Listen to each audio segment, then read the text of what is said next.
Après avoir parlé des graphes étiquetés de façon générale, on aborde ici dans le temps 2 la première partie des graphes probabilistes. Alors un graphe probabiliste, en voici un exemple. Un graphe ici qui aurait 3 sommets. Dessiné en un petit peu plus gros, d'habitude c'est un point et puis vous avez la majuscule à côté. Vous pouvez avoir aussi des graphes probabilistes sous forme d'un cercle, comme ça. Enfin, où les sommets sont représentés par des cercles et à l'intérieur vous avez le nom. Et ils vont être appelés probabilistes parce que déjà ce sera des graphes qui seront orientés. Vous aurez ici des arcs. Ça, ce sont des arcs. Orientés là pour aller de C vers A, de A vers C. Et au-dessus de ces arcs, vous avez une pondération, qui est une pondération par une probabilité. Alors si je reprends l'exemple qui est donné ici, vous avez une équipe de foot et on étudie les passes entre 3 joueurs. Donc lorsque par exemple le joueur A possède le ballon, il va le passer au joueur B avec une probabilité de 2/3, ou il va passer le ballon au joueur C avec une probabilité de 1/3. Et quand on ajoute 2/3 et 1/3, là, qui sont dans la même couleur, on peut s'apercevoir que ça fait 1. Ça, c'est un détail qui viendra après dans la définition de graphe probabiliste qui est en dessous. Pour le joueur B, on sait que lorsqu'il possède le ballon, il va le passer au joueur A avec une probabilité de 1/2, et il va le passer au joueur C avec une probabilité de 1/2 également. Si on ajoute ces deux probabilités en vert là, vous trouvez aussi 1. On suppose qu'aucun des joueurs ne va conserver le ballon. C'est-à-dire, soit il le passe à un de ses voisins, soit à l'autre. Et si maintenant on en arrive au joueur C, lui il a une probabilité de passer au joueur A avec 3/4, et il a une probabilité de le passer à B de 1/4. C'est ce qu'on appelle un graphe probabiliste. En voici un premier exemple. Et vous avez en dessous la définition qui est complétée. Donc vous gardez en tête que c'est un graphe orienté, un graphe probabiliste, qui va être pondéré par des probabilités.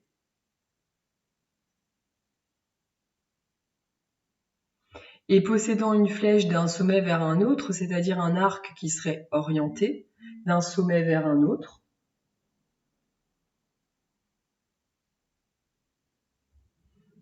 Et au plus, ça veut dire que parfois il n'y en a pas. Alors c'est pas le cas ici, mais on pourrait tout à fait imaginer que le joueur B, là, ne passe pas du tout le ballon au joueur C, et ne le passe qu'au joueur A. Nous aurions alors aucun arc entre B et C. Donc ça dépend vraiment de l'exercice qui va vous être proposé.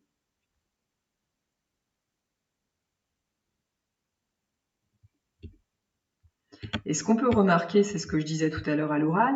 Par exemple, pour en revenir au graphe précédent, donc celui que vous avez au-dessus, la somme des poids issus de A est égale à 1. Parce que c'est ce que je faisais remarquer là. 2/3 plus 1/3 vaut 1.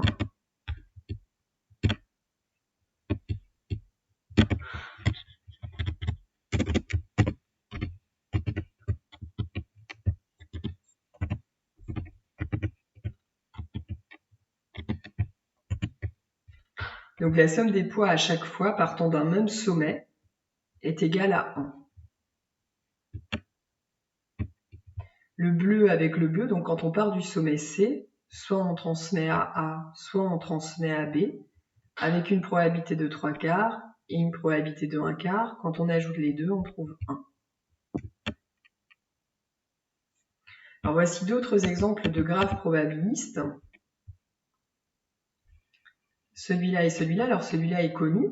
C'est en fait un arbre de probabilité qui est aussi un graphe, sauf que nous d'habitude on ne met pas les flèches, mais ça correspond à ça. On aurait ici un joueur A au départ qui va transmettre au joueur B ou au joueur C avec une probabilité de 0,5. Et ensuite, d'autres choses qui peuvent se produire, qui sont peut-être d'autres joueurs. Si B a le ballon, alors il va transmettre à D et à E avec des probabilités qui seront différentes. Et si c'est C qui a le ballon, il transmettra encore à d'autres joueurs F et G. Et on a celui-là qu'on va rencontrer aussi dans d'autres situations. Ça, c'est un graphe qui possède 3 sommets. On peut s'apercevoir qu'on a des boucles. Ça correspondrait au cas, par exemple, où le joueur garde le ballon. Ou plutôt qu'une situation reste stable, se conserve d'une année sur l'autre. Si je prends des exemples qui sont issus du monde économique, vous avez 3 acteurs là en ce moment sur le marché qui font des super offres pour les séries. Vous devez avoir SFR, Free et Orange. Ils font pas des offres pour les séries, ils font des offres pour Internet. Ils viennent d'augmenter le forfait pour leurs abonnés. Alors, on peut imaginer donc 3 fournisseurs là d'accès, Free, Orange et SFR, qui ont une partie d'une clientèle qui va partir chez un fournisseur et puis une partie de la clientèle qui va rester. Alors, si je regarde, imaginons là, ça peut être SFR, hein, j'ai pas d'action ni pour l'un ni pour l'autre, mais on peut imaginer la SFR. Alors que se passe-t-il chez SFR? D'une année sur l'autre, on pourrait imaginer que 20% de leurs clients, enfin de leurs abonnés, vont partir à la concurrence, par exemple ici Orange, et 80% partiraient chez Free. Si ça, c'est Free. Ensuite, chez Orange, d'une année sur l'autre, que se passerait-il? Eh bien, 10% des clients resteraient et 90% partiraient chez Free. Et chez Free, que se passe-t-il? 70% des clients restent, 30% partent là, c'est-à-dire chez SFR. Complètement fictif, hein, puisque ça se passe pas du tout comme ça dans la réalité. Mais ça pourrait être une illustration de situation économique où d'une année sur l'autre, vous allez changer d'opérateur, comme on peut vous conseiller de changer d'assureur, voilà, ou de changer de fournisseur d'électricité, avec certains dangers malgré tout à faire jouer comme ça une concurrence sans pérenniser une clientèle. Donc voilà, la mondialisation et ses dérives, et le marché de la concurrence et ses dérives. Alors celui-là, j'en parlerai pas plus, c'est pas forcément ça qu'on va rencontrer dans les exercices qu'on va traiter. Mon premier objectif dans ce temps 1 est de vous montrer comment on construit un graphe à partir d'une situation donnée le jour du bac. Parce que c'est une question au bac d'être en capacité de construire un graphe à partir d'hypothèses de texte. Ça, je vais le faire dans la situation 1. Et vous aurez à chercher la situation 2 et la situation 3 tout seul, qui ressemblent un peu à la situation 1. Je vous laisse lire.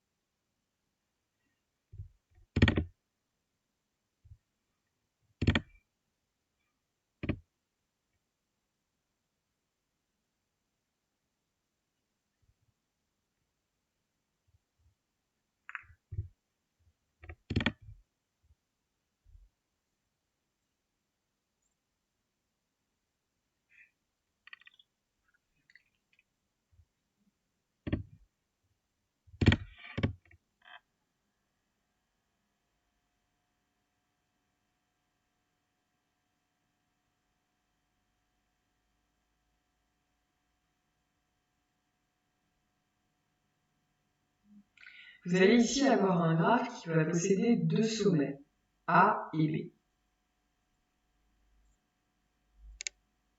qui va représenter deux états possibles. Soit je possède une carte jaune, soit je n'en possède pas. D'une année sur l'autre, si on imagine là qu'on travaille d'une année sur l'autre, cette situation peut changer. C'est-à-dire qu'une certaine année, je peux posséder une carte jaune, l'année suivante, je ne la possède plus. Ou inversement, si je ne la possède pas une certaine année, je peux la posséder l'année suivante. Avec un objectif de stabilité, donc c'est ce qu'on aimerait voir apparaître, une stabilité pour 70% qui serait en possession de cette carte-là. Et on vous demande de représenter ça à l'aide d'un graphe. Alors, vous l'avez vu à côté, j'ai pas du tout l'habitude de manipuler ce logiciel, donc vous allez voir que je vais prendre un peu de temps. Parce que d'habitude, je fais mes graphes à la main, au tableau.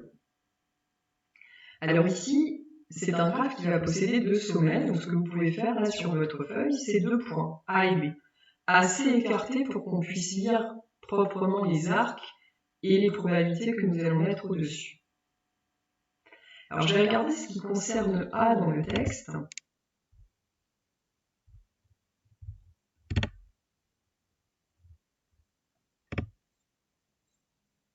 Pour moi, c'est ça qui va concerner A. Ces dernières années, lors du renouvellement, c'est-à-dire lorsqu'on passe d'une année à l'autre, on a constaté que 10% des possesseurs de la carte, donc il avait une certaine année, l'année suivante ne l'achètent pas, c'est-à-dire ne la possèdent plus. On a donc une fuite, une espèce de vase communicant qui va exister entre la situation A et la situation B.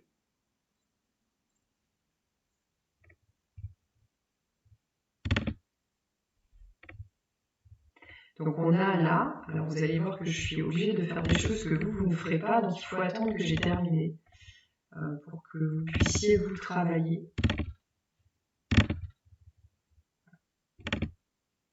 Je vais aller indiquer, donc je cache ensuite ça, je vais aller indiquer un premier arc qui va de A vers B, et au-dessus, j'écris 0,1. qui correspond à ce 10% de personnes qui s'échappent. Donc 10% qui au départ possédaient la carte et vont partir vers le groupe de ceux qui ne la possèdent plus. Et je finis pour le sommet A.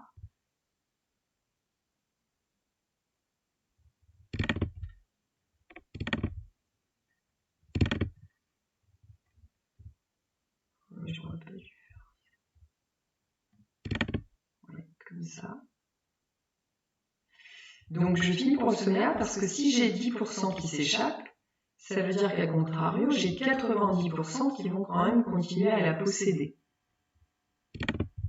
Donc je mets ici 0,9 pour indiquer la probabilité qui va avec ça. Donc voilà ce qui se passe pour A. Soit je m'échappe, je vais dans le groupe B, soit je reste d'une année sur l'autre dans A avec une probabilité de 90%.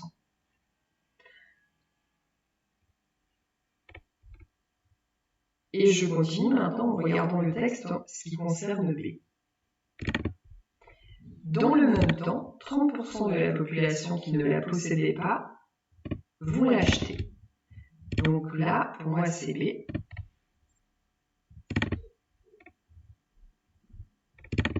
Et donc 30% vont changer de groupe. Donc 30% vont passer, je fais un point, 30% vont passer de B vers A.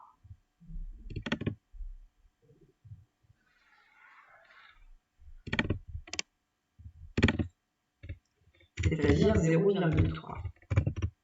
Donc vase communicant, eux ne la possédaient pas et maintenant vont la posséder. Si 30% passent de B vers A, ça veut dire que 70% vont rester sur l'état B.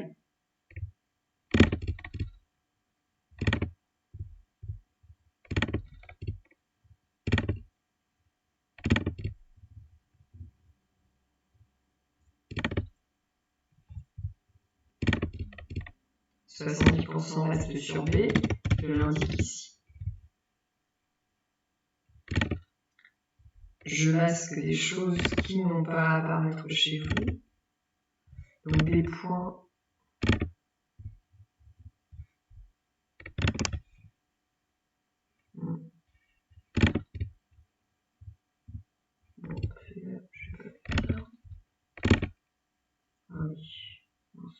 Bon, en tout cas, ce point-là et celui-là, vous n'êtes pas obligé de le construire. Moi, j'en ai besoin pour que le logiciel comprenne que je vais faire une boucle.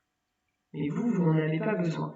Vous, ce dont vous avez besoin, c'est d'avoir écrit un point pour le sommet A, un point pour B, que vous avez besoin d'un arc qui va de A vers B en ayant fléché et en mettant 0,1 au-dessus, que vous avez aussi besoin d'une boucle de A vers A, alors fléché dans un sens ou dans l'autre, parce que là moi j'ai fait de là vers là, mais ça peut aussi être de là vers là, sur lesquels vous allez pondérer avec 0,9. Puis vous avez besoin d'un arc qui va de B vers A, pondéré de 0,3, ça c'est par rapport au texte, et d'une boucle qui va de B vers B, dans un sens ou dans l'autre, pondéré par 0,7. Et là vous avez représenté votre situation à l'aide d'un graphe probabiliste. Bon. C'est là que je me dis que ça va pas marcher.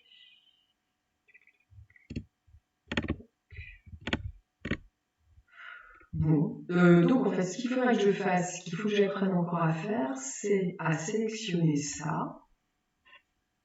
Donc fichier, copier dans le presse-papier et le mettre dans mon cours.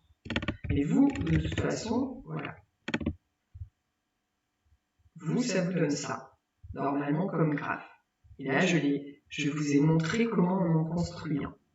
Ce que vous allez devoir maintenant faire, c'est vous approprier la situation numéro 2 pour pouvoir faire ce graphe sur la situation 2, puis sur la situation 3, un peu différente parce que cette fois-ci, vous aurez 3 sommets dans votre graphe. Je vous souhaite bon courage.